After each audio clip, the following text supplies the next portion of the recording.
पिछले जन्म के रिश्ते आपको ढूंढ ही लेते हैं। आप जहाँ भी हो, जिधर भी हो, आपको वो रिश्ते ऑटोमेटिक कैच करते हैं। आपका जन्म, आपका शादी, आपकी मृत्यु, वो सारी चीजें पहले से ही प्री डिसाइड है। जब भी आपको ऐसा लगता है कि उस कनेक्शन में मुझे जाना चाहिए, जब भी आपको कोई रिलेशनशिप मिलता है, कार्मिक, सोलमेट, ट्विन फ्लेम, ये आपके ही पास्ट लाइफ कर्मा की वजह से आपको इस लाइफ में कैरी फॉरवर्ड होता है। कोई ऐसा कनेक्शन जो आपसे दूर है, कोई ऐसा रिश्ता जो आपसे दूर है और आपको लगता है ये समथिंग स्पेशल है, मेरे लिए कुछ स्पेशल है इस कनेक्शन में, और अभी भी हम दोनों के बीच में बहुत कुछ बाकी है, तो आपको वो कनेक्शन रिटर्न मिलता है, क्योंकि अभी तक आपका उसके साथ कर्मा सेटल नहीं हुआ होता है। अब क्या करें, उस पर्सन से हम प्यार करते हैं, उस इंसान को मैनिफेस्ट कर रहे हैं, सब कुछ करने के बाद भी वो हमारी लाइफ में नहीं आता। उसका पहला कारण है कि वो पर्सन आपका कार्मिक है।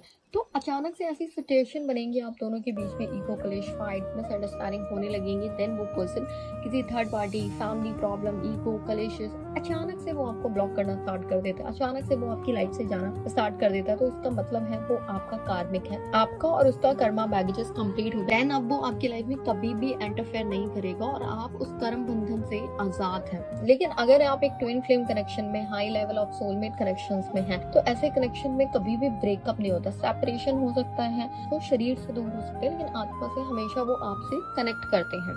तो आप चाहे उससे कितना भी भागे, वो आपसे कितना भी भागे, लेकिन एक दिन आप लोगों का यूनियन रियूनियन होता है, क्योंकि यहाँ पे सब कुछ प्री डिसाइड है और आपका जो भी हिसाब किताब है वो अभी बाकी है। तो ऐसे कनेक्शन में क्या करें मैम? वेट करें, मूव ऑन करें, क्या करें? जितनी जल्दी आप उस पर्सन से अपना माइंड शिफ्ट करेंगे, आप उसके बारे में सोचना कम करेंगे, वो पर्सन आपकी लाइफ में आना स्टार्ट कर देता है, आपसे कांटेक्ट करना स्टार्ट कर देता है। तो इवन आपको कभी भी चेजिंग एनर्जीज में नहीं जाना। अगर आप ट्विन फ्लेम जर्नी में भी रूट बता रही हो उस कनेक्शन की, कि आपको कभी भी चेज नहीं करना, वो क्या कर रहे हैं, किधर हैं, कैसे हैं, आपको नहीं देखना। आपको बस अपनी पॉजिटिविटी में रहना है, हमेशा गॉड के साथ कनेक्ट रहो। वो पर्सन कब आएगा, किधर आएगा, वो प्रकृति जो नेचर है ना, वो खुद उसको पकड़ के लाएगा। आपको कहीं भी नहीं जाना। जिस इंसान के साथ आपका अभी बाकी है, वो इंसान दुनिया की किसी भी भीड़ में हो, वो घूम फिर कर आप तक ही आएगा।